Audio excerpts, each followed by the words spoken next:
ภายใต้ขนสีดำสนิทนั้นมีความลับบางอย่างซ่อนอยู่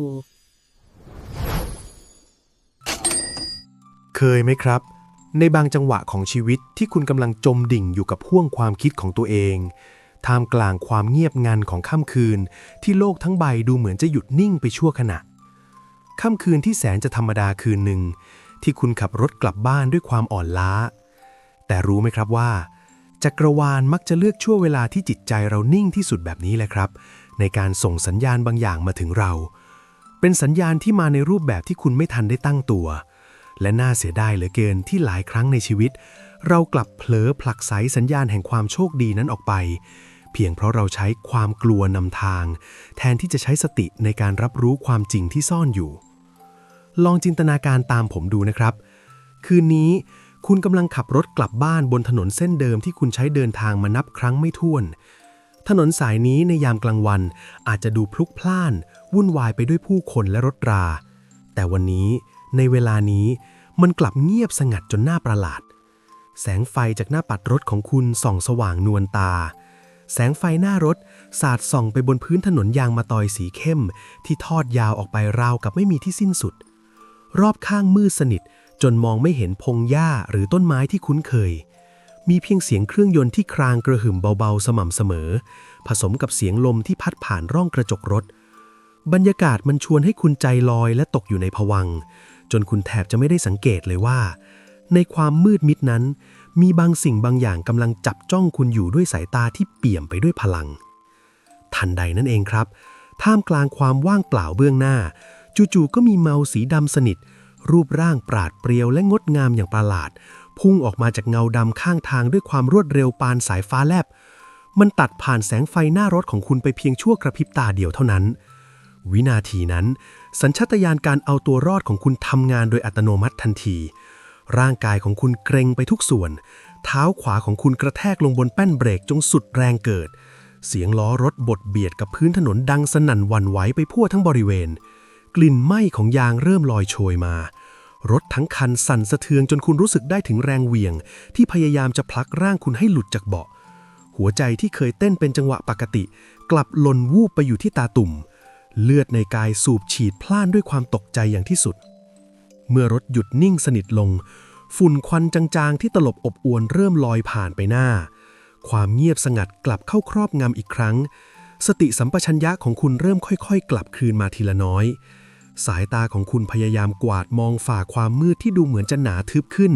เพื่อค้นหาต้นตอของเหตุการณ์ระทึกขวัญเมื่อครู่และแล้ว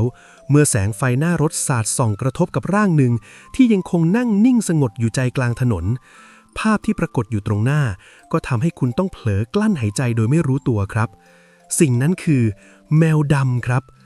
มันคือสิ่งมีชีวิตสี่ขาตัวเล็กๆที่มีขนสีดำสนิทดุจน้ำหมึกที่ลุ่มลึกขนของมันเรียบลื่นเป็นมันคลับกลมกลืนไปกับราตรีการจนแทบจะแยกไม่ออกว่าตรงไหนคือแมวตรงไหนคือความมืด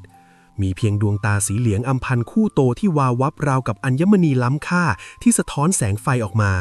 จ้องมองกลับมาหาคุณอย่างนิ่งสงบและมีพลังอย่างน่าอัศจรรย์ยิ่งมันไม่มีอาการตื่นตระหนกเลยสักนิดไม่มีการวิ่งหนีเหมือนสัตว์ทั่วไปราวกับมันกำลังนั่งรอคอยการมาถึงของคุณอยู่ตรงนั้นมันเนิ่นนานเพื่อรอจังหวะที่พอดีที่สุดที่จะปรากฏตัวให้คุณเห็นในวินาทีสำคัญนี้เคยไหมครับที่แวบแรกในสมองของคุณกลับผุดคำว่าแย่แล้วลางร้ายหรือเคราะห์กรรมขึ้นมาทันทีผมเข้าใจคุณอย่างดีครับเพราะพวกเราส่วนใหญ่ถูกปลูกฝังความเชื่อเรื่องแมวดำในแง่ลบมาตลอดชีวิตตั้งแต่เรื่องเล่าสยองขวัญที่บอกว่าแมวดำเป็นสิ่งลี้ลับไปจนถึงภาพจำในภาพยนตร์ที่ทำให้แมวดำกลายเป็นสัญลักษณ์ของแม่มดหรือสิ่งอัปมงคลความเชื่อเหล่านี้มันฝังรากลึกลงไปในจิตใต้สำนึกจนกลายเป็นอคติที่ปิดกั้นโชคลาภแต่ในค่ำคืนนี้ผมอยากจะชวนคุณมาหยุดความคิดเหล่านั้นไว้ชั่วคราวก่อนลองสูดหายใจเข้าลึกๆดึงสติกลับมาอยู่กับตัวให้มั่นก่อนแล้วลองใช้หัวใจที่ปราศจากความกลัวมองภาพตรงหน้าใหม่ดูอีกครั้งหนึ่งครับเพราะความจริงที่ซ่อนอยู่ภายใต้ขนสีนิลอันลึกลับนั้นอาจจะเป็นสิ่งที่ชีวิตคุณกำลังโหยหาและรอคอยมาตลอดก็ได้ครับในโลกของพลังงานและกฎแห่งแรงดึงดูดทุกการเคลื่อนไหวของสิ่งมีชีวิตบนโลกใบนี้ไม่มีคำว่าบังเอิญครับ การที่แมวดำตัวหนึ่งจะเลือกที่จะปรากฏตัวตัดหน้าคุณในวินาทีที่เฉียดฉิวและพอดีขนาดนี้ในทางศาสตร์ลึกลับโบราณและกฎแห่งแรงสั่นสะเทือนเขาไม่ได้นำพาความโชคร้ายมาส่งมอบให้คุณอย่างที่คุณเข้าใจผิดหรอกครับแต่แท้จริงแล้วแมวดำทำหน้าที่เป็นเครื่องฟอกพลังงานดึงดูดที่มีลมหายใจครับคุณต้องเข้าใจก่อนว่าสีดำในทางวิทยาศาสตร์คือสีที่ดูดซับแสงทุกสีและในทางจิตวิญญาณสีดำคือสีที่มีพลังในการดูดซับและกักเก็บพลังงานมหาศาลแมวดำจึงเปรียบเสมือนหลุมดำขนาดเล็กที่คอยทำหน้าที่ดูดเอาพลังงานลบสิ่งติดขัดและเคราะห์กรรมที่กำลังดักรอคุณอยู่บนเส้นทางข้างหน้าออกไปให้พ้นทางเพื่อเปิดพื้นที่ว่างให้สิ่งดีๆไหลเข้ามาแทนที่คุณลองคิดตามผมดูสิครับจังหวะที่เขาพุ่งตัดหน้าจนคุณต้องเบรกกระทันหันจนตัวโยนหากคุณไม่หยุดรถตรงนั้น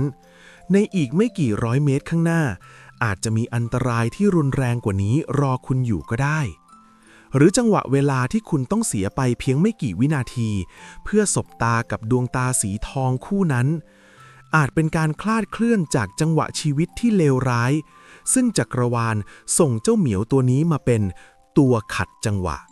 เพื่อเปลี่ยนทิศทางชีวิตของคุณให้ไปสู่เส้นทางที่ดีกว่าโดยที่คุณไม่รู้ตัวเลยด้วยซ้ำนี่คือเหตุผลที่ผมอยากถามคุณจากใจจริงว่าเคยไหมครับที่เราเผลอไล่โชคลาภออกไปเพียงเพราะรูปลักษณ์ภายนอกที่ดูน่าเกรงขามหรือเพียงเพราะเรายึดติดกับความเชื่อเดิมๆที่บอกต่อกันมาจนกลายเป็นความกลัวที่ไร้เหตุผลในค่ำคืนที่เงียบเชียบนี้หากคุณได้มีโอกาสพบเจอเขาแบบใกล้ชิดขนาดนี้ผมอยากให้คุณลองเปลี่ยนจากการสะบดด่าหรือความหวาดกลัว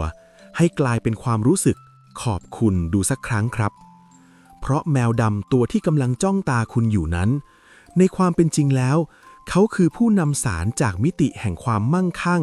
ที่เดินทางมาเพื่อทำภารกิจสำคัญเขาไม่ได้มาเพื่อทำให้คุณตกใจแต่เขามาเพื่อทำหน้าที่หยุดวงจรชีวิตที่กำลังติดขัดพลิกผันดวงชะตาที่หม่นหมองของคุณเพื่อให้คุณได้เริ่มนับหนึ่งใหม่กับโอกาสและโชคลาภก้อนใหญ่ที่กำลังจะไหลเข้ามาในชีวิตนับตั้งแต่วินาทีนี้เป็นต้นไปลองสังเกตดูแววตาคู่นั้นให้ดีอีกครั้งสิครับมันไม่ได้มีความอาฆาตมุ่งร้ายหรือความเกรี้ยวกราดแอบแฝงอยู่เลยแต่มันกลับส่องประกายสว่างไสวดั่งดวงประทีปที่คอยนำทางท่ามกลางความมืดแสงสีทองหรือสีเหลืองอำพันในดวงตาของแมวดำคือประภาคารแห่งโชคที่จักรวาลส่งมาเพื่อบอกคุณชัดๆว่าความมืดมิดในชีวิตของคุณกำลังจะจางหายไปแล้วและแสงสว่างแห่งวาสนาที่ยิ่งใหญ่กำลังจะเริ่มต้นขึ้นเชื่อไหมครับว่าในหลายวัฒนธรรมที่ประสบความสำเร็จระดับโลกเมื่อแมวดำเดินเข้าหาหรือเดินตัดหน้าเขาจะถือว่าเป็นโชคลาภก้อนโตถึงขั้นที่จะต้องมีการจดจำรายละเอียดที่เกี่ยวข้องกับแมวตัวนั้นทันทีเพราะเขาเชื่อว่าแมวดำคือผู้คัดกรองคนที่จะได้รับความมั่งคั่งถ้าคุณไม่กลัวและมีจิตใจที่เมตตาคุณคือคนที่สอบผ่านและคู่ควรกับรางวัลใหญ่ที่กำลังจะตามมาหากคุณที่กำลังฟังพอดแคสต์อยู่ตอนนี้กำลังตกอยู่ในสภาวะที่ยากลำบากไม่ว่าจะเรื่องการงานที่ดิ่งลงเหวการเงินที่ติดขัดจนหาทางออกไม่ได้หรือความรู้สึกว่าโชคชะตาไม่เคยยืนข้างคุณเลยตลอดหลายปีที่ผ่านมาการพบเจอแมวดำตัดหน้าในคืนนี้คือการสื่อสารที่ชัดเจนที่สุดจากจักรวาลที่ต้องการจะบอกคุณว่าคุณคือคนที่ถูกเลือกให้ได้รับโชคใหญ่ขอเพียงแค่คุณเปิดใจกล้าที่จะเผชิญหน้ากับสิ่งที่เคยหวาดกลัวและยอมรับการมาถึงของผู้นำสารตัวนี้ด้วยความเมตตาและรอยยิ้มแล้วคุณจะพบว่าปาฏิหาริย์ที่คุณเฝ้าอธิษฐานวิงวอนมาตลอดแท้จริงแล้วมันไม่ได้อยู่ไกลตัวเลยแต่มันกลับซ่อนอยู่ในอุ้งเท้าเล็กๆและท่าทางการนั่งที่สง่างามประหนึ่งรูปสลักโบราณของเจ้าเหมียวสีนิลตัวนี้เองครับเคยไหมครับที่เพียงแค่คุณกล้าที่จะเปลี่ยนความกลัวให้กลายเป็นความรักเพียงเสี้ยววินาทีชีวิตที่เคยหม่นหมองกลับพลิกฟื้นขึ้นมาสว่างไสวและเต็มไปด้วยความหวังอย่างน่าเชื่อถือผมอยากบอกคุณว่าอย่าเพิ่งรีบขับรถหนีเหเข้าไปนะครับลองจ้องตาเขาดูสักพักสัมผัสถึงพลังงานความสงบที่เขาส่งมาให้คุณ แล้วคุณจะรู้ว่าโลกใบนี้ยังมีสิ่งที่มองไม่เห็นด้วยตาเปล่าที่คอยเกื้อหนุนคุณอยู่เสมอเชื่อไหมครับว่าในทางจิตวิทยาและวิทยาศาสตร์ทางอารมณ์สิ่งที่เรียกว่าโชคร้ายมักจะเริ่มต้นจากแรงสั่นสะเทือนในใจของเราเองก่อนเสมอ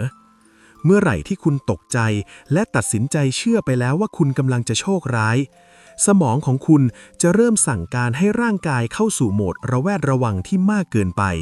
จนทำให้คุณมองข้ามโอกาสดีๆที่อยู่ตรงหน้าแต่เจ้าแมวดำตัวนี้แหละครับที่เข้ามาเพื่อรีเซ็ตคลื่นสมองของคุณใหม่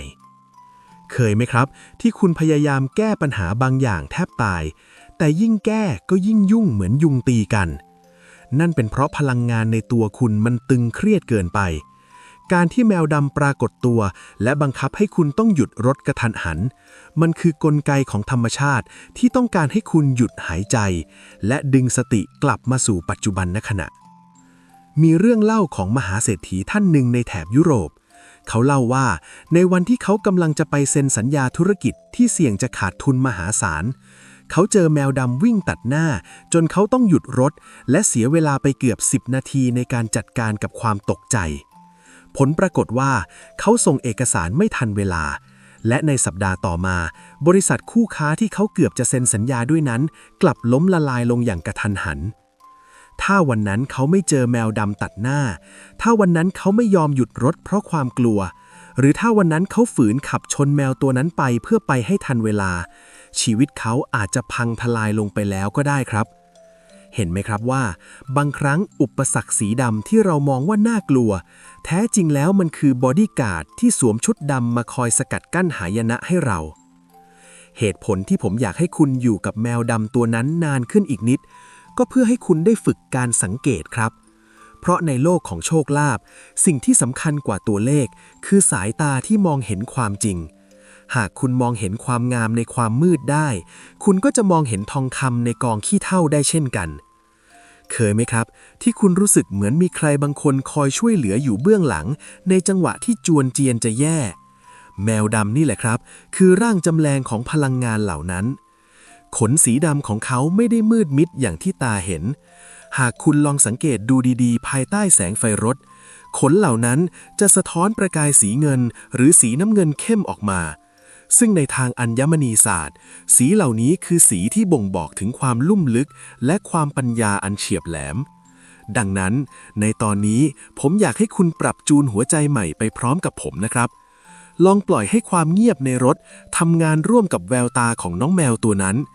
ยิ่งคุณนิ่งได้มากเท่าไหร่พลังงานที่ติดขัดในกระเป๋าสตางค์และในหน้าที่การงานของคุณจะค่อยๆถูกดูดซับเข้าไปในตัวของเขาและเปลี่ยนเป็นกระแสแห่งความโชคดีไหลกลับคืนมาหาคุณแทนเคยไหมครับที่เราเผลอปล่อยให้ความเชื่อเดิมๆที่ถูกบอกต่อกันมากลายเป็นกำแพงสูงชันที่คอยปิดกั้นโชคลาภมหาศาลที่กำลังจะวิ่งเข้าหาตัวเราในขณะที่คุณกำลังใจสั่นเพราะเห็นแมวดำวิ่งตัดหน้าในขณะที่คุณคิดไปไกลว่านั่นคือลางร้ายที่กำลังจะพรากความสุขไปจากชีวิตแต่คุณรู้ไหมครับว่าในอีกซีกโลกหนึ่งเหตุการณ์เดียวกันนี้กลับทำให้ผู้คนยิ้มกว้างด้วยความดีใจราวกับว่าพวกเขาเพิ่งได้รับแจ้งข่าวดีเรื่องมรดกที่ไม่มีใครคาดคิดลองมองออกไปให้ไกลกว่าสิ่งที่เราเคยถูกสอนมาดูสักนิดครับในดินแดนที่เต็มไปด้วยหมอกจางๆและอารยธรรมที่ร่ำรวยอย่างสกอตแลนด์และอังกฤษความเชื่อเรื่องแมวดำเดินตัดหน้านั้นมันช่างตรงกันข้ามกับสิ่งที่คุณเคยได้ยินมาแบบหน้ามือเป็นหลังมือเลยทีเดียวที่นั่นเขาไม่ได้มองว่ามันคือความหม่นหมองครับแต่เขามีกฎแห่งความโชคดีที่ยึดถือกันมานับร้อยปีว่าหากแมวดำตัวหนึ่งเดินจากทิศซ้ายผ่านหน้าคุณไปทางทิศขวาหรือจู่ๆมันเดินดุ้มๆมาหยุดนิ่งอยู่ที่หน้าประตูบ้านใครก็ตามนั่นไม่ใช่สัญญาณของความสูญเสียครับแต่มันแปลว่าเงินก้อนใหญ่กำลังเดินทางมาเคาะประตูบ้านคุณแล้วครับเคยไหมครับที่คุณสงสัยว่าทำไมคนบางประเทศถึงดูเหมือนหยิบจับอะไรก็เป็นเงินเป็นทองบางทีอาจเป็นเพราะเขาไม่ได้วิ่งหนีโอกาสที่สวมชุดสีดำแบบที่พวกเราทำกันก็ได้ชาวสกอตเชื่อกันอย่างฝังหัวเลยครับว่าการที่แมวดำมาปรากฏตัวที่บ้านคือการที่เทพเจ้าแห่งความมั่งคั่งส่งผู้นำสารมาบอกให้คุณเตรียมเปิดกระเป๋าเตรียมขยายตู้เซฟเพราะทรัพย์สินมหาศาลกำลังจะไหลมาเทมาดั่งสายน้ำที่ไม่มีวันหยุดนิ่ง ลองจินตนาการดูสิครับถ้าความจริงมันเป็นแบบนั้นมาตลอดที่ผ่านมาในชีวิตคุณอาจจะเคยเดินหนีรางวัลที่1ไปแล้วกี่ครั้งเพียงเพราะความไม่รู้คุณอาจจะเคยบีบแตรไล่ความรวยให้พ้นทางไปแล้วกี่หนเพียงเพราะความหวาดกลัวที่ไร้เหตุผลนี่คือความลึกลับของสิ่งที่เรียกว่ามุมมองครับเพราะเมื่อไหร่ที่คุณเปลี่ยนความคิดโลกใบเดิมที่คุณเคยเห็นว่ามืดมิดก็จะสว่างไสวด้วยแสงสีทองของกำไรมหาศาลทันทีและเรื่องนี้ไม่ใช่เรื่องเล่าตามร้านกาแฟเพื่อความบันเทิงหรอกนะครับเพราะแม้แต่ผู้ที่มีอำนาจล้นฟ้าระดับกษัตริย์ในประวัติศาสตร์โลกก็ยังต้องยอมสยบกับพลังอำนาจอันเร้นลับของแมวดำคุณรู้ไหมครับว่าในยุคสมัยของพระเจ้าชาร์ลส์ที่1แห่งอังกฤษกษัตริย์ผู้ยิ่งใหญ่ที่ใครๆต่างก็เกรงขามพระองค์ทรงเลี้ยงแมวดำตัวหนึ่งไว้ข้างกายและทรงรักมันยิ่งกว่าสิ่งใดพระองค์ทรงมีความเชื่ออย่างสนิทใจว่าแมวดำตัวนี้คือเครื่องรางแห่งอำนาจที่คอยค้ำจุนราชบัลลังก์ของพระองค์เอาไว้ไม่ให้สั่นคลอนมีบันทึกจารึกไว้ชัดเจนครับว่าพระเจ้าชาร์ลส์ทรงหวาดกลัวเพียงสิ่งเดียวคือการสูญเสียแมวตัวนี้ไปพระองค์ทรงเชื่อว่าวันใดที่แมวตัวโปรดสิ้นลมหายใจอำนาจวาสนาที่พระองค์สั่งสมมาก็จะมอดดับลงไปด้วยและน่าเหลือเชื่อเหลือเกินครับที่หลังจากแมวของพระองค์ตายไปเพียงวันเดียวเท่านั้นพระองค์ก็ถูกยึดอำนาจและสูญเสียทุกอย่างไปจริงๆเคยไหมครับที่คุณรู้สึกขนลุกเมื่อเห็นความบังเอิญที่แม่นยำขนาดนี้แต่มันอาจไม่ใช่ความบังเอิญหรอกครับแต่มันคือเรื่องของพลังงานที่คนมีบุญบารมีเขาสัมผัสได้เขาถึงยอมทำทุกอย่างเพื่อรักษาผู้พิทักษ์ศรีมินเอาไว้ข้างกายไม่ใช่แค่ในพระราชวังนะครับแม้แต่ในทะเลอันกว้างใหญ่ท่ามกลางคลื่นลมที่บ้าคลั่งเหล่ากะลาสีเรือผู้ห้าวหาญในยุคล่าสมบัติพวกเขาต่างแย่งตัวแมวดำกันเพื่อนำมาไว้บนเรือครับเพราะเชื่อกันว่าเรือไหนที่มีแมวดำอาศัยอยู่เรือลำนั้นจะไม่มีวันจมสินค้าและทรัพย์สินที่ขนมาจะปลอดภัยจากพายุสำหรับนักเดินทางเหล่านั้นแมวดำคือยันกันภัยที่มีลมหายใจคือสัญลักษณ์ของการรักษาทรัพย์ที่ทรงพลังที่สุดพวกเขาดูแลแมวดีกว่าดูแลตัวเองซะอีกเพราะเขารู้ดีว่าความมั่งคั่งของชีวิตฝากไว้ที่อุ้งเท้าเล็กๆของเพื่อนสีขาตัวนี้ครับแต่พอเรากลับมาดูที่บ้านเรากลับมาที่ประเทศไทยคุณอาจจะตกใจครับว่าสิ่งที่เราเชื่อกันมาแทบตายว่าแมวดำคือตัวนำความโชคร้ายแท้จริงแล้วเรากำลังจำสลับกันอย่างน่าเสียดายที่สุดเคยไหมครับที่คุณรู้สึกหน้าแตกเมื่อรู้ว่าความจริงมันอยู่คนละก้านกับสิ่งที่เคยเชื่อผมอยากให้คุณลองวางอคติลงแล้วไปเปิดตำราสมุดข่อยโบราณกับผมดูสักครั้งตำราดูแมวที่ตกทอดมาหลายร้อยปีของไทยเรา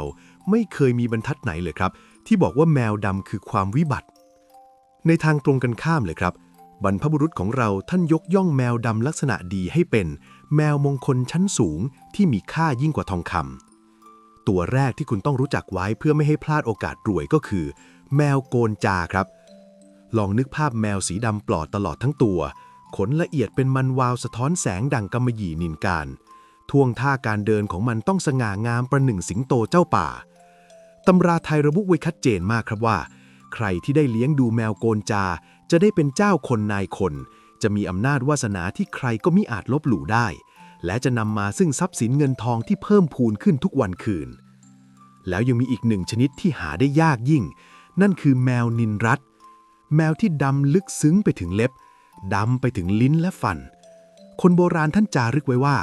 หากใครมีบุญวาสนาได้ครอบครองผู้นั้นจะมีทรัพย์สมบัติงอกเงยประหนึ่งปาฏิหาริย์เงินทองที่เคยติดขัดจะกลับมาไหลลื่นชีวิตจะมีแต่ความสุขสวัสดิ์อย่างหาที่สุดมิได้แล้วคำถามคือเคยไหมครับที่คุณสงสัยว่าแล้วเราไปเอาความเชื่อเรื่องแมวผีมาจากไหนจริงๆแล้วเราแค่ไปจำสลับกับเรื่องเล่าสยองขวัญในละครหรือไปเอาความหวาดกลัวส่วนตัวมาปะปนกับความจริงจนทำให้เรามองข้ามลายแทงขุมทรัพย์ที่มีชีวิตที่บรรพบุรุษอุตส่าห์ทิ้งไว้ให้คุณลองคิดดูสิครับในขณะที่คุณขับรถหนีแมวดำด้วยความระแวงแต่ถ้าคุณมีสติและมีความรู้ในตำราไทยคุณอาจจะพบว่าแมวตัวที่เดินตัดหน้าคุณอยู่นั้นแท้จริงแล้วมันคือแมวโกนจาที่หลุดออกมาจากตำราเพื่อนำโชคใหญ่มาให้คุณถึงที่การที่เราถูกสอนให้กลัวสีดำมันคือความผิดพลาดที่ยิ่งใหญ่ที่สุดของการรับทรัพย์ครับเพราะสีดำคือสีที่ดูดซับพลังงานได้ดีที่สุดและเมื่อมันอยู่ในรูปแบบของแมวมงคลมันจึงกลายเป็นแม่เหล็กดูดเงินที่ทรงประสิทธิภาพที่สุดเท่าที่โลกนี้เคยมีมาคุณลองมองไปรอบๆตัวคุณตอนนี้ดูสิครับ คุณเห็นความมั่นคงที่ซ่อนอยู่ในเงามืดไหมคุณเห็นพลังอำนาจที่ซ่อนอยู่ในความสงบไหมนั่นแหละครับคือสิ่งที่คนรวยระดับโลกและคนมีบุญในอดีตเขามองเห็นมาตลอดเขามองเห็นสิ่งที่คนทั่วไปมองข้ามเขาเห็นทองคำในสิ่งที่คนอื่นมองว่าเป็นก้อนถ่านแล้ววันนี้ผมอยากให้คุณเริ่มมองเห็นสิ่งนั้นเช่นเดียวกันเพราะเมื่อคุณเลิกกลัวตาของคุณจะสว่างและเมื่อตาของคุณสว่างคุณจะมองเห็นโอกาสและเห็นช่องทางทำมาหากินที่ซ่อนอยู่ในแววตาของแมวดำเหล่านั้นอย่าปล่อยให้ความเข้าใจผิดๆมาปิดกั้นเส้นทางสู่มหาเศรษฐีของคุณอีกต่อไปเลยครับลองจินตนาการดูนะครับในยามที่แสงสว่างจากดวงอาทิตย์ลับขอบฟ้าไปแล้วและความมืดมิดเริ่มทำหน้าที่ปกคลุมทุกสรรพสิ่งสิ่งที่ดูเหมือนจะลึกลับที่สุดและดึงดูดสายตาของคุณได้มากที่สุดเมื่อต้องเผชิญหน้ากับสิ่งมีชีวิตสีนิลชนิดนี้มันไม่ใช่แค่ขนที่ดำสนิทดุจน้ำหมึกที่ลุ่มลึกหรอกครับแต่มันคือดวงตาคุณเคยสังเกตไหมครับว่าทำไมธรรมชาติถึงรังสรรค์ให้แมวดำส่วนใหญ่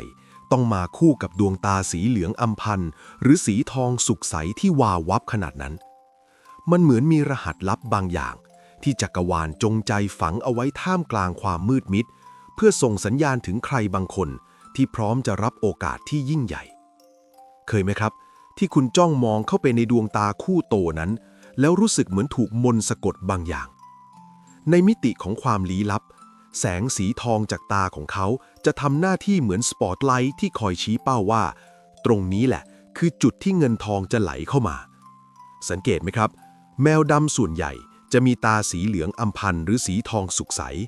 นี่คือสีแห่งโภคทรัพย์โดยตรง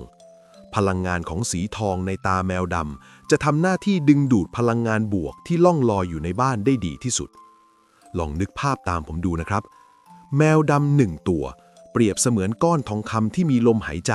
ที่กำลังเดินไปเดินมาเพื่อคอยส่องแสงนำทางให้โชคลาภเดินทางมาถึงตัวคุณดวงตาคู่นั้นไม่ได้มีไว้แค่เพื่อให้เขามองเห็นในที่มืดเท่านั้นนะครับแต่มันทำหน้าที่เหมือนประภาคารแห่งทรัพย์ที่จะคอยตรวจจับคลื่นความถี่ของความโชคดีและดึงดูดมันให้เข้ามาหมุนเวียนอยู่รอบตัวคุณโดยที่สีดำของขนจะทำหน้าที่เป็นเกราะกำบังไม่ให้โชคลาภเหล่านั้นรั่วไหลออกไปไหนความลับที่น่าทึ่งที่สุดของดวงตาแมวดำคือความสามารถในการปรับจูนคลื่นความถี่ครับเคยไหมครับที่คุณเห็นแมวของคุณนั่งนิ่งสงบราวกับรูปสลักหูตั้งชันและจ้องมองไปที่ความว่างเปล่าบนผนังห้องจ้องแบบไม่กระพริบตาจ้องราวกับว่าตรงนั้นมีบางสิ่งที่น่าตื่นเต้นกำลังเกิดขึ้นทั้งที่ในสายตาของเราตรงนั้นไม่มีอะไรเลยนอกจากความว่างเปล่าที่เงียบสนิทในวินาทีนั้นคุณอาจจะเริ่มรู้สึกขนลุกเริ่มจินตนาการไปถึงเรื่องราวลี้ลับที่มองไม่เห็นวิทยาศาสตร์บอกว่าตาแมวไวต่อแสงแต่ในมุมของคนที่มีความเชื่อเรื่องพลังงานเวลาที่แมวดำจ้องผนังโล่งๆโดยเฉพาะในช่วงเวลาก่อนวันสำคัญที่ตัวเลขแห่งโชคลาภจะประกาศผลนั่นแหละครับคือวินาทีที่สำคัญที่สุดเพราะเขากำลังทำหน้าที่เป็นเซ็นเซอร์จับสัญญาณที่มีประสิทธิภาพสูงสุดเขากำลังจูนคลื่นความถี่บางอย่างที่มนุษย์ทั่วไปมองไม่เห็นไม่ว่าจะเป็นตัวเลขหรือลางบอกเหตุจากจักรวาลดวงตาคู่นั้นกำลังทำหน้าที่เหมือนเรดาร์ตรวจจับขุมทรัพย์ครับการที่เขานิ่งไปไม่ใช่เพราะเขากลัวแต่เป็นเพราะเขากำลังใช้สมาธิขั้นสูงในการรับข้อมูลจากมิติของพลังงานมาถ่ายทอดให้คุณหากในวินาทีนั้นคุณลงปล่อยใจให้ว่างแล้วมองตามสายตาของเขาไปคุณอาจจะได้รับกระแสจิตหรือความรู้สึกแวบหนึ่งที่บอกใบ้ถึงเลขนำโชคหรือช่องทางในการทำมาหากินใหม่ๆที่คุณไม่เคยนึกถึงมาก่อนก็ได้ครับความลี้ลับของแมวดำยังมีมิติของการเป็นผู้ปกป้องที่ยอดเยี่ยมที่สุดด้วยนะครับคุณต้องเข้าใจกลไกของสีดำในเชิงลึกก่อนครับสีดำคือสีที่ดูดซับแสงทุกสีมันไม่สะท้อนสิ่งใดกลับออกมาเลยและในทางพลังงานมันคือการดูดซับคลื่นความถี่ต่ำหรือสิ่งที่เราเรียกกันว่าความไม่เป็นมงคลเคยไหมครับที่บางคนบอกว่าเห็นแมวดำเดินตัดหน้าแล้วต้องเจอเรื่องไม่ดีในเวลาต่อมาผมอยากบอกความจริงที่ตรงกันข้ามให้คุณฟังครับความจริงก็คือในวินาทีที่เขาพุ่งออกมาขวางทางคุณเขาไม่ได้นำพาความไม่เป็นมงคลมาส่งมอบให้คุณเลยสักนิดแต่เขา กำลังพยายามขวางไม่ให้คุณเดินไปเจออุบัติเหตุต่างหากเขาคือยันกันภัยมีชีวิตไม่ใช่ตัวตนเหตุของเรื่องร้ายๆลองนึกดูสิครับหากในอีกไม่กี่ร้อยเมตรข้างหน้าบนเส้นทางที่คุณกำลังจะเดินไปมีอันตรายที่มองไม่เห็นดักรอคุณอยู่การที่แมวดำปรากฏตัวขึ้นมาหยุดจังหวะของคุณเอาไว้มันคือการขวางไม่ให้คุณต้องไปเผชิญกับเรื่องเหล่านั้นเขาคือผู้ที่ยอมเอาตัวเข้าแลกเพื่อปกป้องคุณเขาไม่ได้เป็นต้นเหตุแต่เขาคือผู้มาเตือนและผู้มารับแทนสีดำบนตัวเขานั่นแหละครับที่ทำหน้าที่เหมือนเครื่องฟอกพลังงานเขาจะเอาตัวเข้าแลกเพื่อดูดซับความหม่นหมองที่กำลังจะเข้าถึงตัวคุณนำมาเก็บไว้ในสีดำของเขาแล้วเปลี่ยนมันให้กลายเป็นความปลอดภัยส่งกลับคืนมาให้คุณเคยไหมครับที่คุณรู้สึกเหนื่อยล้าเครียดจากการทำงานหรือรู้สึกเหมือนมีเมฆหมอกสีเทาจางๆปกคลุมจิตใจตลอดเวลาทันทีที่คุณก้าวเข้าบ้านแล้วเจ้าแมวสีนิลตัวน้อยเดินมาพันแข้งพันขาคุณจะรู้สึกว่าความเครียดเหล่านั้นค่อยๆจางหายไปอย่างน่าประหลาดนั่นไม่ใช่แค่ความน่ารักของเขานะครับแต่มันคือกระบวนการฟอกพลังงานที่มีชีวิตขนสีดำคลับของเขาทำหน้าที่เหมือนเครื่องดูดฝุ่นทางวิญญาณเขาจะคอยซับเอาความรู้สึกแย่ๆหรือสิ่งอัปมงคลที่อาจติดตัวคุณมาจากโลกภายนอกออกไปให้พ้นทางเพื่อเปิดพื้นที่ว่างในดวงชะตาของคุณให้เหลือไว้เพียงพื้นที่สำหรับความมั่งคั่งที่กำลังจะไหลเข้ามาการที่เรามัวแต่หวาดกลัวเงาสีดำคือการที่เรากำลังปฏิเสธผู้พิทักษ์ที่ซื่อสัตย์ที่สุดไปอย่างน่าเสียดายครับในค่ำคืนที่เงียบเชียบขณะที่คุณกำลังพักผ่อนแมวดำของคุณอาจจะกำลังทำหน้าที่สำคัญเขาอาจจะกำลังนั่งจ้องมองไปยังทิศทางที่เงินทองจะไหลมาหรืออาจจะกำลังใช้ดวงตาสีอำพันนั้นขับไล่สิ่งไม่ดีที่พยายามจะย่างครายเข้าสู่บ้านของคุณเคยไหมครับที่จู่ๆคุณก็รู้สึกอยากเปลี่ยนแผนการเดินทางหรือเปลี่ยนความคิดบางอย่างหลังจากที่ได้มองหน้าแมวดำของคุณนั่นแหละครับคือการสื่อสารที่เหนือชั้นเขาไม่ได้พูดเป็นภาษาคนแต่มันคือการส่งสัญญาณผ่านความรู้สึกผ่านการปรับเปลี่ยนกระแสพลังงานในตัวคุณเพื่อให้คุณไปอยู่ในจุดที่ถูกที่และถูกเวลาจุดที่โชคลาภก้อนใหญ่กำลังรอการค้นพบอยู่จงจำไว้เถอะครับว่าสีดำของเขาคือที่เก็บสมบัติและดวงตาสีทองของเขาคือกุญแจเมื่อไหร่ที่คุณมอบความเมตตาและรอยยิ้มให้กับเขากุญแจดอกนั้นจะถูกไขออกและโชคลาภที่เคยถูกปิดกั้นไว้จะพุ่งเข้าหาคุณอย่างรวดเร็วเกินกว่าที่คุณจะตั้งตัวได้ทันอย่ามองว่าเขาแค่สัตว์เลี้ยงตัวหนึ่งแต่จงมองว่าเขาคือเพื่อนร่วมเดินทางที่จักรวาลส่งมาเพื่อช่วยคุณจัดการกับพลังงานลบและนำทางคุณไปสู่ความร่ำรวยความลับที่แท้จริงไม่ได้อยู่ที่การไปกราบไหว้สิ่งศักดิ์สิทธิ์ที่ไหนไกลๆเลยครับแต่อยู่ที่การดูแลและเข้าใจสิ่งมีชีวิตล้ำค่าที่อยู่ข้างกายคุณตั้งหากเมื่อคุณรักเขาเขาจะใช้ทุกลมหายใจและทุกอนูของขนสีดำนั้นเพื่อดึงดูดสิ่งดีๆมาให้คุณจนล้นมือ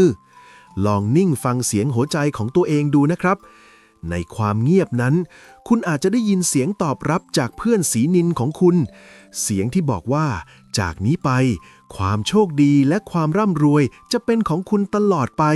เพียงเพราะคุณกล้าที่จะเปิดใจรับความลับที่ซ่อนอยู่ในแมวดำตัวนี้ดวงตาสีทองคู่โตนั้นจะยังคงจ้องมองคุณอยู่เสมอไม่ใช่ด้วยความมุ่งร้ายแต่ด้วยความปรารถนาดีที่จะให้คุณเห็นในสิ่งที่เขามองเห็นโอกาสในวิกฤตเห็นความรวยในความมืดและเห็นปาฏิหาริย์ที่กำลังจะเกิดขึ้นในชีวิตของคุณนับตั้งแต่วินาทีนี้เป็นต้นไปครับลองจินตนาการดูนะครับในขณะที่คุณกำลังเดินผ่านความมืดสลัวรอบตัวบ้านหรือในวินาทีที่คุณกำลังจะไขกุญแจประตูบ้านเพื่อพักผ่อนจากความเหนื่อยล้าแล้วสายตาของคุณก็เหลือบไปเห็นเงาสีดำทึมๆที่เคลื่อนไหวอยู่อย่างเงียบเชียบและสง่างามเมื่อคุณเพ่งมองฝ่าความสลัวออกไปคุณก็พบว่านั่นคือแมวดำตัวเป็นๆที่กำลังนั่งรอคุณอยู่ด้วยแววตาที่เปี่ยมไปด้วยปริศนาเคยไหมครับที่วินาทีนั้นหัวใจของคุณเต้นรัวขึ้นมาด้วยความรู้สึกที่ปนกันระหว่างความฉงนและความระแวง แต่จากความรู้ที่เราคุยกันมา ผมอยากให้คุณลองเปลี่ยนจังหวะการหายใจดูใหม่ครับ ลองสูดลมหายใจให้ลึกและนุ่มนวลที่สุด ตั้งสติให้มั่น แล้วบอกกับตัวเองเบาๆในใจว่า แขกผู้มีเกียรติแห่งโชคลาภเดินทางมาถึงหน้าบ้านเราแล้ว สิ่งแรกที่ผมอยากจะฝากไว้เป็นวิถีปฏิบัติที่สำคัญที่สุดเลยก็คือ ความสงบครับ เมื่อพบเจอเขาอย่าได้แสดงอาการขับไล่หรือตื่นตระหนกให้เขาต้องตกใจหนีไป เพราะในทางพลังงานการที่คุณเสียงดังหรือทำท่าทางรังเกียจมันคือการประกาศเจตนารมณ์ต่อจักรวาลว่า คุณยังไม่พร้อมที่จะรับของขวัญชิ้นใหญ่ ลองใช้น้ำเสียงที่ละมุนที่สุดทักทายเขาเหมือนเพื่อนเก่าที่พลัดพรากกระซิบคำที่เป็นมงคลออกมาว่ามาดีมารวยนะลูกมาดีมารวยนะคำพูดนี้ไม่ใช่แค่คำทักทายสัตว์ตัวหนึ่งครับแต่มันคือการปรับแรงสั่นสะเทือนในตัวคุณให้กลายเป็นเครื่องรับสัญญาณโชคลาภที่ใสสะอาดที่สุดหากเขารู้สึกถึงความปลอดภัยและยอมให้คุณเข้าใกล้ให้คุณค่อยๆเอื้อมมือออกไปอย่างช้าๆวางฝ่ามือลงบนหัวของเขาแล้วลูบอย่างนุ่มนวลจากหัวไล่ไปตามแนวสันหลังจนสุดปลายหางเคยไหมครับที่คุณสัมผัสได้ถึงกระแสความอบอุ่นที่ไหลจากอุ้มมือเข้าสู่หัวใจให้ทำแบบนี้ช้าๆให้ครบ3ครั้งนะครับครั้งแรกเพื่อปัดเป่าความหม่นหมองครั้งที่2เพื่อเปิดทางให้วาสนาและครั้งที่3เพื่อดึงเอาความมั่งคั่งให้เข้ามาสถิตอยู่กับตัวคุณนี่คือพิธีกรรมที่เรียบง่ายแต่ทรงพลังเพราะมันคือการเชื่อมต่อพลังงานระหว่างผู้ให้ความเมตตาและผู้ที่นำพาสารแห่งทรัพย์มาส่งมอบและเมื่อโลกทั้งใบเริ่มเข้าสู่ความเงียบสนิทในยามดึกกิจกรรมที่น่าอัศจรรย์ใจที่สุดสำหรับคนที่มีแมวดำอยู่ในบ้านคือการสังเกตท่วงท่าแห่งการพักผ่อนของเขาครับคุณรู้ไหมครับว่าท่วงท่าที่แมวเลือกใช้ในการหลับไหลมันไม่ใช่เรื่องของสรีวะร่างกายเพียงอย่างเดียวแต่มันคือการถอดรหัสลับแห่งตัวเลขที่จักรวาลจงใจขดตัวเขาให้เป็นรูปลักษณ์ต่างๆเพื่อสื่อสารกับคุณที่ช่างสังเกตลองแอบมองเขาในตอนที่เขากำลังจมดิ่งอยู่ในห้วงนิทราดูสิครับหากคุณเห็นเขานอนขดตัวกลมดิกเอาหัวซุกหางจนร่างทั้งร่างดูเหมือนวงกลมสีดำที่สมบูรณ์แบบดุจอัญมณีนินการจังหวะนั้นแหละครับที่รหัสแห่งโชคลาภในกลุ่มเลข0เลข8หรือเลข9กำลังทำงานอย่างเต็มที่วงกลมคือสัญลักษณ์ของความมั่งคั่งที่ไม่มีจุดจบคือเงินทองที่หมุนเวียนเข้ามาอย่างไม่รู้จบสิ้นหากคุณเห็นเขาในท่านี้ให้ลองเปิดใจรับคลื่นความถี่ของเลขเหล่านี้ดูนะครับแต่ในคืนที่บรรยากาศอาจจะผ่อนคลายกว่าปกติหากคุณพบว่าเขาเลือกที่จะนอนยืดตัวตรงเหยียดขาหน้าและขาหลังออกไปจนสุดจนลำตัวยาวขนานไปกับพื้นประหนึ่งเส้นตรงที่มั่นคงท่านี้คือการสื่อสารถึงเลข1หรือถ้ามีจังหวะที่หางขยับโค้งงอเพียงเล็กน้อยมันอาจจะหมายถึงเลข7ที่พร้อมจะพุ่งทะยานไปข้างหน้าเส้นตรงที่สง่างามคือสัญลักษณ์ของชัยชนะและการเปิดทางใหม่ที่ยิ่งใหญ่ในหน้าที่การงานของคุณเคยไหมครับที่คุณแอบยิ้มคนเดียวเวลาเห็นแมวนอนหงายท้องโชว์พุงอย่างไว้ใจโลกท่านี้แหละครับที่เป็นมงคลที่สุดเพราะในทางศาสตร์ลี้ลับมันคือท่วงท่าแห่งการแบมือรับทรัพย์เมื่อพุงของเขาเปิดรับพลังงานจากฟากฟ้าและขาทั้ง4ข้างชี้ออกไปคนละทิศละทางมันคือรหัสของเลข4และเลข5ที่สื่อถึงความอุดมสมบูรณ์ความสุขและการได้รับลาภลอยก้อนใหญ่โดยที่คุณไม่ต้องออกแรงเหนื่อยการที่เขาไว้ใจและนอนท่านี้ในบ้านคุณคือคำยืนยันว่าฮวงจุ้ยและพลังงานในบ้านของคุณพร้อมแล้วที่จะกลายเป็นที่อยู่ของมหาเศรษฐีทว่ามีอยู่กรณีหนึ่งที่ผมอยากให้คุณให้ความสำคัญเป็นพิเศษเพราะมันคือรางวัลใหญ่ที่จักรวาลอาจจะส่งมาให้คุณแบบไม่ทันตั้งตัวนั่นคือกรณีของแมวดำจรจัดหรือแขกแปลกหน้าที่ไม่เคยรู้จักกันมาก่อนลองจินตนาการดูนะครับในวันที่คุณไม่ได้ร้องขอจู่ๆมีแมวดำจากที่ไหนก็ไม่รู้เดินดุ้มๆเข้ามาในเขตรั้วบ้านของคุณหรือมานั่งเฝ้าอยู่ที่ประตูรถของคุณนิ่งๆหรือแม้กระทั่งมาขอพื้นที่เล็กๆเพื่อกำเนิดชีวิตใหม่ในบ้านของคุณวินาทีนั้นหัวใจของคุณอาจจะสั่นไหวด้วยความตกใจแต่ผมขอร้องคุณจากใจจริงนะครับห้ามขับไล่หรือสร้างความหวาดกลัวให้เขาเด็ดขาด เพราะสิ่งมีชีวิตที่มีสัมผัสลึกลับเหนือธรรมชาติขนาดนี้เขาจะไม่ก้าวเข้าไปในที่ที่มีพลังงานหม่นหมองครับการที่เขาเลือกบ้านของคุณคือการประกาศว่าคุณคือผู้ที่มีบุญวาสนาส่งถึงเขาคือผู้นำสารที่แบกเอาโชคก้อนโตมาวางไว้แทบเท้าคุณสิ่งที่ควรทำคือการต้อนรับเขาด้วยน้ำสะอาดและอาหารที่อิ่มท้องให้เขารู้สึกว่าที่นี่คือสวรรค์บนดินของเขาแล้วหลังจากนั้นลองสังเกตพิกัดที่เขาเลือกหยุดนิ่งดูครับหากเขาเลือกที่จะพักผ่อนที่หน้าบ้านตัวเลขที่ระบุตำแหน่งที่ตั้งบ้านของคุณนั่นแหละครับคือเลขที่จักรวาลตั้งใจจะจ่ายรางวัลให้หรือหากเขาเลือกที่จะมุดเข้าไปซ่อนตัวอยู่ใต้ท้องรถป้ายทะเบียนของยานพาหนะคันนั้นคือรหัสลับที่คุณต้องจดจำไว้ให้มั่นแมวมีรถตั้งหลายคันให้เลือกนอนแต่ทำไมเขาถึงเลือกคันของคุณนั่นเป็นเพราะเขาต้องการจะบอกว่ารถคันนี้แหละที่จะพาคุณไปพบกับความมั่งคั่งที่รออยู่เคยไหมครับที่คุณรู้สึกว่าปาฏิหาริย์มักจะมาหาคนที่ใจกว้างเสมอการโอบอุ้มแมวดำที่หลงทางมาคือการสร้างมหาทานที่ส่งผลถึงโชคลาภอย่างรวดเร็วที่สุดเพราะความกตัญญูของสิ่งมีชีวิตวิเศษนี้จะเปลี่ยนเป็นแรงผลักดันมหาศาลให้สิ่งดีๆไหลเข้ามาหาคุณอย่างไม่ขาดสายจงจำไว้นะครับทุกท่วงท่าของเขาคือคำใบ้ทุกการปรากฏตัวคือโอกาสทองและทุกความเมตตาที่คุณมอบให้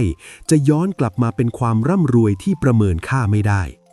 ลองเปิดตาและเปิดใจสังเกตเพื่อนสี่ขาตัวเล็กๆเหล่านี้ดูนะครับแล้วคุณจะรู้ว่าคำว่าเศรษฐีอยู่ใกล้ตัวคุณเพียงแค่เอื้อมมือนี่เองลองจินตนาการดูนะครับในยามที่บ้านทั้งหลังตกอยู่ในความเงียบสงัดมีเพียงเสียงเข็มนาฬิกาที่เดินเป็นจังหวะสม่ำเสมอคุณนั่งอยู่เพียงลำพังในมุมโปรดปล่อยให้ความคิดลอยล่องไปกับความมืดที่แสนสงบแล้วจู่ๆคุณก็เริ่มตระหนักได้ว่าโลกใบนี้แท้จริงแล้วคือกระแสพลังงานมหาศาลที่ไหลเวียนอยู่ตลอดเวลาโดยที่เราทุกคนต่างก็เป็นเพียงตัวรับสัญญาณตัวเล็กๆที่พยายามกวาดสายตามองหาช่องทางของความมั่งคั่งท่ามกลางจักรวาลที่กว้างใหญ่คุณจะพบว่าความโชคดีที่แท้จริงนั้นมักจะเดินทางมาหาเราในรูปแบบที่เรียบง่ายที่สุดในรูปแบบที่เราไม่ทันได้คาดคิดโดยเฉพาะอย่างยิ่งในยามที่มันมาพร้อมกับเสียงฝีเท้าที่แผ่วเบาของสิ่งมีชีวิตสี่เท้าและขนสีดำสนิทที่สะท้อนประกายแวววับดุจนินการอยู่ใต้แสงจันทร์สลัวสิ่งที่ผมอยากจะเน้นย้ำกับคุณในนาทีนี้คือการทำความเข้าใจที่ลึกซึ้งที่สุดเกี่ยวกับการอยู่ร่วมกับพลังงานวิเศษที่สวมชุดพรางตัวสีดำนี้ครับเพื่อให้คุณกลายเป็นผู้ที่ดวงเปิดงับทรัพย์อย่างแท้จริงกฎเหล็กข้อแรกที่สำคัญเหนือสิ่งอื่นใดคือเรื่องของความสมดุลแห่งอิสระครับคุณรู้ไหมครับว่าทำไมแมวดำถึงถูกขนานนามว่าเป็นเทพเจ้าแห่งความโชคดีในหลายวัฒนธรรมทั่วทุกมุมโลกนั่นเป็นเพราะเขาคือสัญลักษณ์ของความเป็นตัวของตัวเองคือความอิสระที่ไม่อาจพันธนาการได้ด้วยโซ่ตรวนใดๆสำหรับคุณที่กำลังมองหาตัวเลขหรือโชคลาภที่ปลายทางผมมีคำเตือนหนึ่งที่อยากให้จดจำไว้ให้มั่นเลยครับว่าโชคลาภที่บริสุทธิ์ต้องไม่เกิดจากการบังคับขืนใจ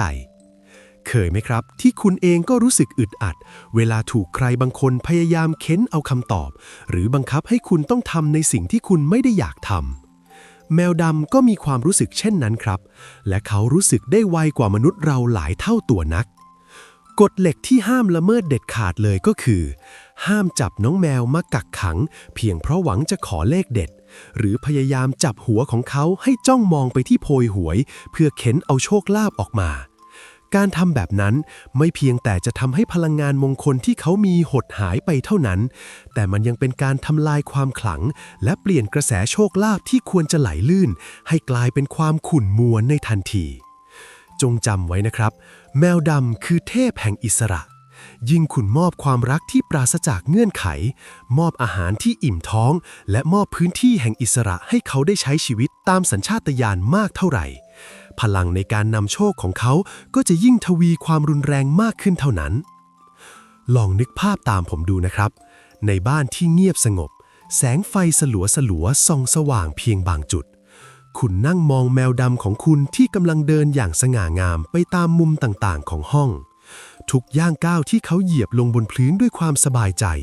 คือการวางโครงข่ายพลังงานบวกไว้ทั่วทุกอนูของบ้านคุณพลังงานที่บริสุทธิ์ที่สุดคือพลังงานที่เกิดจากความเต็มใจเมื่อเขารู้สึกว่าที่นี่คือพื้นที่ที่ปลอดภัยเมื่อเขารู้สึกว่าคุณคือมิตรแท้ที่ให้เกียรติในจิตวิญญาณของเขา เขาจะเริ่มทำหน้าที่ของเขาเองโดยที่คุณไม่ต้องร้องขอเลยแม้แต่น้อย เขาจะเริ่มบอกใบ้ผ่านท่าทาง เริ่มแสดงนิมิตผ่านแววตา หรือเริ่มนำพาโอกาสดีๆมาวางไว้ตรงหน้าคุณอย่างเป็นธรรมชาติที่สุด นี่แหละครับคือโชคลาภที่แท้จริง มันลื่นไหลและยั่งยืนกว่าการไปบังคับมาหลายเท่านัก ขยับมาถึงเรื่องของพลังแห่งคำพูดและแนวคิด ซึ่งมันคือจุดเปลี่ยนที่สำคัญที่จะทำให้ชีวิตของคุณกลายเป็นแม่เหล็กดึงดูดทรัพย์อย่างถาวร ในอนาคตต่อจากนี้ หลังจากที่คุณได้รับรหัสทรัพย์ทั้งหมดแล้ว และคุณต้องออกไปเผชิญหน้ากับโลกกว้าง ผมอยากให้คุณเตรียมตัวรับมือกับวินาทีสั้นๆที่จะเปลี่ยนโชคชะตาของคุณไปตลอดกาล ลองนึกภาพนะครับในเช้าวันหนึ่งที่คุณอาจจะกำลังเร่งรีบเพื่อไปจัดการธุระสำคัญหรือในยามเย็นที่คุณกำลังจะเดินทางกลับบ้านด้วยความรู้สึกที่เหนื่อยล้าเต็มทีแล้วจู่ๆมีแมวดำเดินนวยนานตัดหน้าคุณไปอย่างกระทันหันหรือมีดวงตาสีเหลืองอำพันคู่หนึ่งกำลังจ้องมองคุณจากมุมมืดที่สลัวรางพ่างทางวินาทีนั้นหัวใจของคุณอาจจะวูบไหวด้วยความคุ้นชินเก่าๆความรู้สึกหวาดหวั่นที่อาจจะผุดขึ้นมาในใจว่ามันเป็นลางไม่ดีผมอยากให้คุณหยุดความคิดนั้นทิ้งไปในทันทีครับ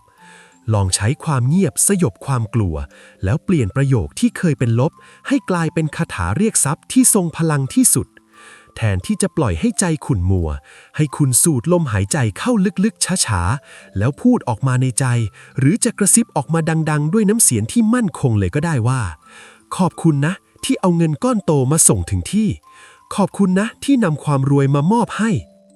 เคยไหมครับที่พอเราเปลี่ยนมุมมองเพียงเสี้ยววินาทีโลกใบเดิมที่เคยดูน่ากลัวก็เปลี่ยนตามไปทันที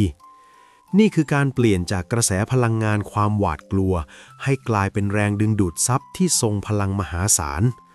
เพราะในโลกของจิตวิญญาณพลังงานจะไหลไปตามคำพูดและการกระทำของคุณเสมอเมื่อคุณเปลี่ยนคำตัดสินลบๆให้กลายเป็นคำขอบคุณที่จริงใจเมื่อคุณเห็นแมวดำเดินตัดหน้าแล้วมองเป็นสัญลักษณ์ของการมอบรางวัลใหญ่เมื่อนั้นแหละครับที่ประตูแห่งขุมทรัพย์ที่เคยปิดสนิทจะเปิดออกเพื่อต้อนรับคุณอย่างเต็มตัวทุกครั้งที่เจอเขาในอนาคตให้คุณยิ้มรับด้วยความยินดีแล้วบอกกับตัวเองซ้ำๆว่าวันนี้ฉันคือคนโชคดีที่สุดเพราะผู้พิทักษ์ศรีนินเขาอุตส่าห์เดินทางมาเพื่อบอกข่าวดีให้ฉันรู้ล่วงหน้าแล้วการกระทำที่เรียบง่ายแต่ลึกซึ้งนี้จะช่วยชำระล้างความเชื่อผิดๆที่เคยฝังรากลึกอยู่ในใจคุณมานานหลายปีให้สลายหายไปและเหลือไว้เพียงพื้นที่ของเศรษฐีใหม่ที่พร้อมจะรับโชคลาภในทุกรูปแบบที่จักรวาลจะส่งมาให้ไม่ว่าคุณจะอยู่ที่ไหนจะทำอะไรหากคุณมีกระแสจิตที่เป็นบวกต่อแมวดำคุณจะพบว่าโชคลาภมหาศาลมักจะวิ่งเข้าหาคุณในจังหวะที่พอเหมาะพอดีเสมอ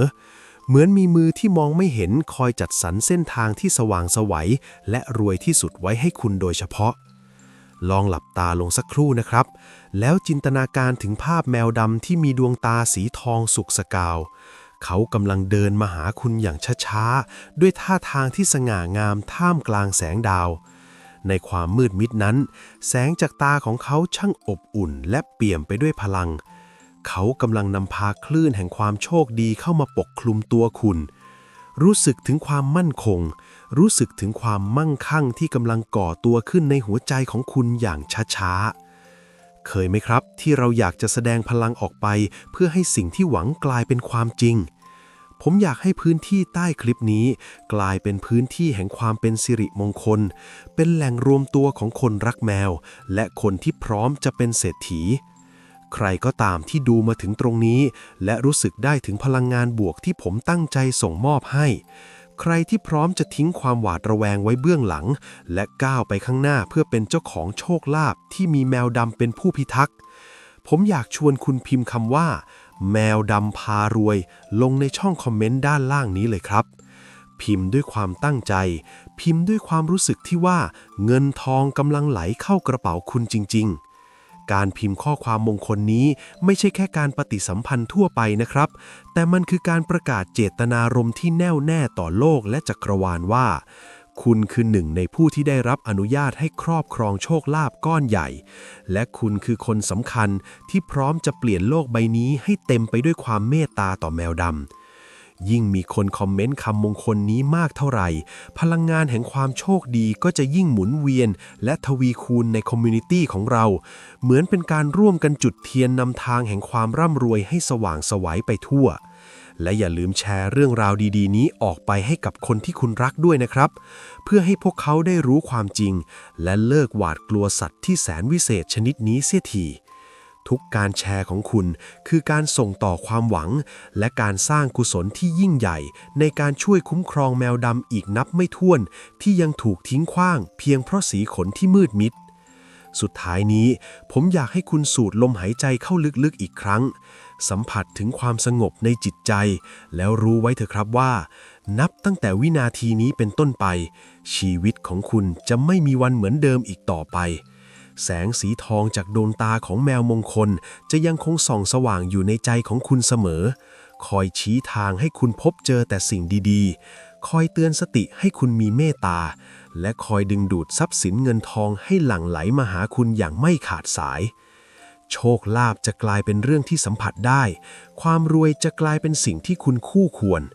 และแมวดำที่เคยน่ากังวลในสายตาคนอื่นจะกลายเป็นเพื่อนแท้ที่นำพาความเจริญรุ่งเรืองมาให้คุณตลอดไป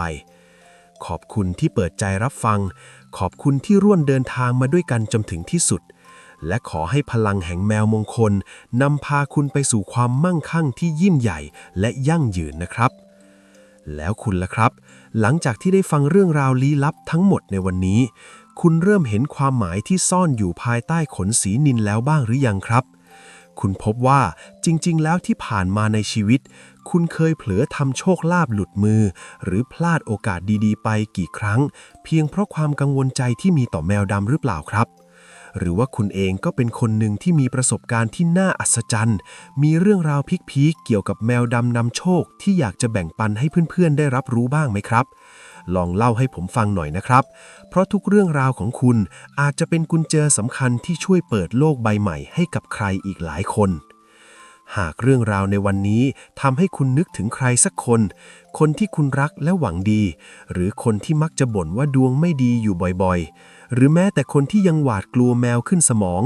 ผมอยากบอกคุณว่าอย่าเก็บพลังงานดีๆแบบนี้ไว้คนเดียวเลยนะครับส่งต่อเรื่องราวตอนนี้ไปให้เขาได้ฟังดูสักครั้งเผื่อว่ามุมมองที่เปลี่ยนไป